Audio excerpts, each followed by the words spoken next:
Well, I'm kind of a year late to talking about this, but better late than never, I guess?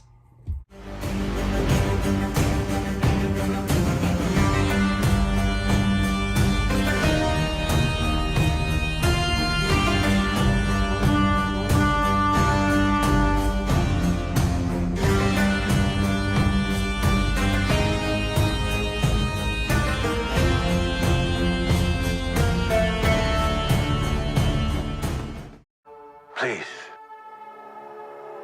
speak freely.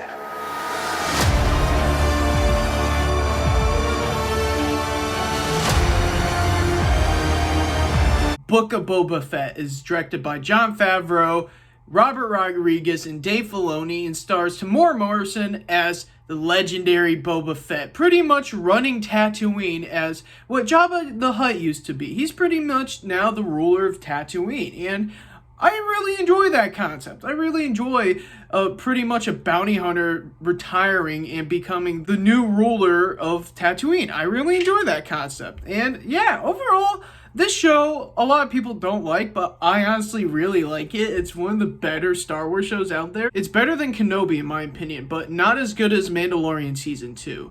I think it's as good as Mandalorian Season 1 because it has its slow moments, but when it gets into the story, it gets you pumped, it gets you hyped. Boba Fett, Tamora Morrison, man, he brings his all into this. Like, it's epic. It's epic. Until it turns into Mandalorian Season 3 here for a second. It's like, do. Oh, hey, Ahsoka. Hey, Luke. Hey, whoever else wants to make a cameo in the show. Like, comes Mandalorian Season 3, and it's like, oh, did they run out of ideas here? Like, I'm all for crossovers, and the Mandalorian and Boba Fett teaming up is really awesome.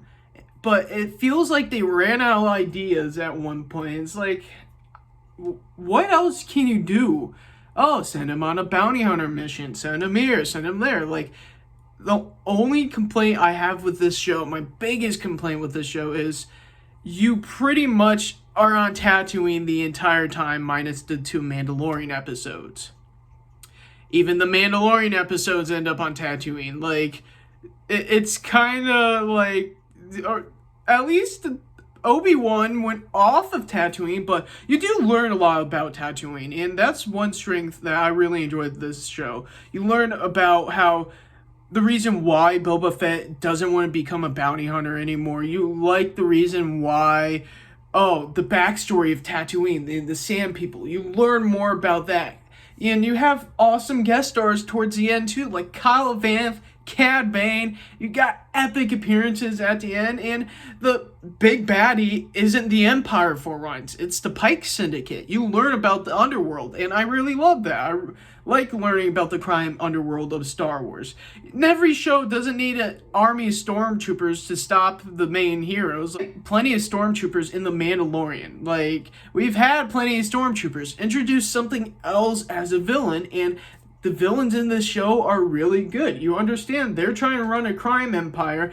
Boba Fett's like, no, I want you off my planet. And yeah, you understand where both sides are coming from. One wants to make money, one wants pretty much a free town and a free planet away from this. They don't want to cause corruption or anything. And yeah, overall, guys, Book of Boba Fett was really good in my opinion.